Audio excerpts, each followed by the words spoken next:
हाँ भाई, तो बताओ क्या ऑर्डर करूँ तुम्हारे लिए? कुछ भी नहीं, मैं टिफिन लेकर आई हूँ जैसे रोज लाती हूँ। और सुनो, तुम भी अपने लिए कुछ मत मंगवाओ, मैं तुम्हारे लिए खाना बनाकर लाई हूँ अपने हाथों से। अच्छा, अरे वाह वाह, लाओ फिर। और फिर सिया ने अपने बैग से एक बड़ा सा टिफिन बाहर निकाला और विशाल जल्दी से उसे खोलने लगा। सिया, ये क्या बनाया तुमने? ये पालक का सूप है और ये लौकी की सब्जी, बिल्कुल कम मसाले में बनी हुई। ये खीरे का रायता और इन सब के साथ खाने के लिए मल्टीग्रेन आटे की रोटियां। तो शुरू करें? हाँ करते हैं। लगता है हरा रंग तुम्हारा फेवरेट है। नहीं तो, पर ऐसा क्यों लगा तुम्हें? देखो ना, यहाँ सब कुछ हरा है, सूप, सब्जी, सलाद और तो और ये रोटियां भी हरी बना कर लाई हो तुम, देखो। अरे हाँ, एक्चुअली वो सूप बनाने के बाद थोड़ी सी पालक बच गई थी तो मैंने रोटियों के आटे के साथ गूंथ दी, इससे ये और हेल्दी बन गई। तुम खाओ ना, अब किसका वेट कर रहे हो? सिया का मन रखने के लिए विशाल ने उसके टिफिन से थोड़ा बहुत खाना खाया और फिर सब कुछ बढ़िया है। सिया, मुझे अभी याद आया, आज घर जल्दी पहुंचना है, कुछ काम है, तो मैं चलूं? अरे पर खाना तो अच्छे से खा लो। हाँ, मैंने खा लिया, अच्छे से खाया, सच में। अभी लेट हो रहा है, सॉरी। हाँ कोई बात नहीं, तुम चलो, मैं तुमसे कल मिलती हूँ, बाय।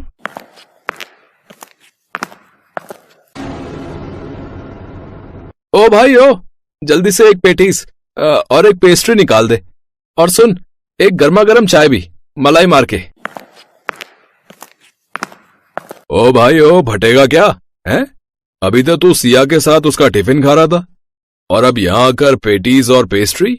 अरे यार क्या बताऊं, हरी सब्जियों की दुकान लगाकर लाई थी टिफिन में, उसे बुरा न लगे इसलिए बस थोड़ा बहुत चख लिया। सूप, सलाद और लौकी की सब्जी, अब बताओ ये सब खाऊंगा क्या मैं? पर एक बात बता यार, जब अभी ये हाल है तो बाद में क्या करेगा तू? मतलब कि शादी के बाद तो तुझे यही सब खाना पड़ेगा ना। वैसे तू सिया को लेकर सीरियस तो है ना?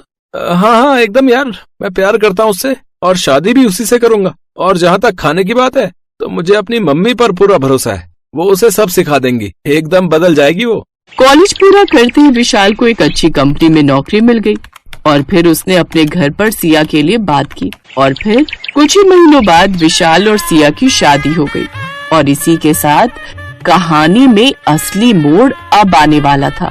हाँ तो बहू, आज खाने पर मेरी कुछ सहेलियां आ रही हैं, तो मटर पनीर, दाल मखनी और कटहल की सब्जी बना लेना, साथ में बढ़िया छौंक वाला रायता, पूरियां और पापड़ तो तब के तभी बनाना, और पुलाव तो बनेगा ही, ठीक है? और हाँ, मीठे में चावल की खीर अभी बनाकर रख लो, फ्रिज की ठंडी खीर बढ़िया लगेगी एकदम। जी मम्मी जी। घबरा गई क्या बहू रानी? फिक्र मत करो, रसोई में तुम्हें अकेले नहीं झोंकूंगी, दोनों मिलकर सब बना लेंगे, ठीक है? नहीं मम्मी जी, आप आराम कीजिए, मैं सब कर लूंगी। सच में? तुम कर लोगी सब अकेले? जी मम्मी जी, वैसे भी रसोई में मेरा बड़ा मन लगता है। अच्छा चलो, ये तो बहुत अच्छी बात है, फिर मैं ऐसा करती हूँ, आज मंदिर हो आती हूँ। इतनी अच्छी बहू दी है भगवान ने मुझे, तो प्रसाद तो चढ़ाना ही चाहिए ना। अपनी सास की बात सुनकर सिया मुस्कुरा दी और फिर रसोई के अंदर चली गई। करीब 3 घंटों तक सिया रसोई में अकेले ही लगी रही और फिर खाने की मेज पर, अब तुम लोगों को क्या कहूँ मैं, अगर चिराग लेकर भी ढूंढती ना तो भी ऐसी बहू नहीं मिलती।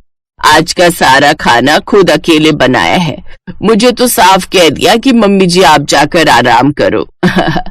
अब बताओ, इस कलयुग में मिलेगी कहीं ऐसी संस्कारी बहू? अरे वाह कावेरी, नसीब हो तो तुम्हारे जैसा, पर बहू है कहाँ, जरा हमें भी तो मिलवाओ उससे। हाँ, मैं अभी बुलाती हूँ। अब बहू, सिया बेटा, मैं कुछ मदद करूँ क्या? नहीं मम्मी जी, सब हो गया, मैं बस आ ही रही थी। ये कहते हुए सिया ने डाइनिंग टेबल पर एक बड़ा सा बर्तन रख दिया, जिसे देखकर सामने बैठी कावेरी की सहेली ने कहा, बस खाने में यही है क्या? नहीं आंटी जी, ये तो स्टार्टर है, मैंने पालक का गर्मा गर्म सूप बनाया है आप सबके लिए। ये कहकर सिया ने सबके सामने पालक का सूप परोसा, जिसे देखकर उसकी सास कावेरी की भौहें तन गई, लेकिन बाकी मेहमानों को बड़े चाव से सूप पीता देख वो चुप रही। सूप तो बढ़िया है। हाँ, अब बाकी का खाना भी ले आओ, अब इस सूप से थोड़े पेट भरेगा सबका। जी मम्मी जी, बस अभी लेकर आई। सिया फौरन रसोई में गई और कुछ और बर्तन साथ लेकर लौटी। उसने जैसे खाने के बर्तन खोले तो खाना देखकर कावेरी ने सिया से कहा, बहू ये क्या बनाया है? गर्मा गर्म इडली सांभर है, ताजे नारियल की चटनी के साथ। ये तो मैं पहली बार खाऊंगी। अब ये है ना सांभर? अरे लगता है घर की सारी सब्जियां उठाकर डाल दी इसमें तो तुमने। जी, और इसीलिए तो ये डिश इतनी हेल्दी है, लेस सॉयल बट न्यूट्रिशन से भरपूर, और इसके साथ हरी चटनी और ताजा सलाद भी है। सिया खाना परोसते हुए बहुत खुश थी, लेकिन सामने बैठी कावेरी का खून जल रहा था। सिया ने उसकी बताई एक भी डिश नहीं बनाई थी, लेकिन मेहमानों के सामने वो सिया से कुछ नहीं कह पा रही थी। फिर कुछ देर बाद, अब बहू जाओ, अब जाकर फ्रिज से सबके लिए खीर लेकर आ जाओ। जी मम्मी जी, बस अभी लाई। चलो शुक्र है कुछ तो बनाया है इसने ढंग का। सिया ने कुछ ही देर में सबके सामने खीर की कटोरियां लाकर रख दी, लेकिन उस खीर को देखते ही इस बार कावेरी के सब्र का बांध टूट गया। उसने गुस्से से सिया की ओर देखा और बोली, ये क्या किया बहू? खीर हरी कैसे हो गई? क्योंकि ये लौकी की खीर है मम्मी जी, और मैंने इसे नारियल के दूध में बनाया है, और उससे भी खास बात यह है कि मैंने इसमें चीनी की जगह ताजे खजूर पीस कर डाले हैं। बहू जरा 1 मिनट रसोई में चलो, अब कुछ काम है तुमसे। ये कहकर कावेरी रसोई की तरफ बढ़ गई और उसके पीछे पीछे सिया भी, और फिर रसोई में। ये क्या किया बहू? मेहमानों के सामने नाक कटा कर रख दी हमारी। ये जो तुमने बनाया है ये कोई खाना है? अरे अगर तुमसे नहीं हो रहा था तो मुझे कह देती, मैं सब कर लेती ना, या फिर बाहर से मंगवा लेती खाना। अब बताओ, वैसे ही इन औरतों की 4 गज लंबी जुबान है, और इस सब के बाद तो ये सब की सब सुना सुना कर जान ही ले लेंगी मेरी। कावेरी सिया को सुनाए जा रही थी और सिया चुपचाप सिर झुकाए सब सुन रही थी। तभी डाइनिंग हॉल से आवाज आई, कावेरी अब आ भी जाओ भाई। हाँ बस आ गई। कावेरी ने गुस्से से सिया को घूरा और फिर पैर पटकते हुए रसोई से बाहर चली आई।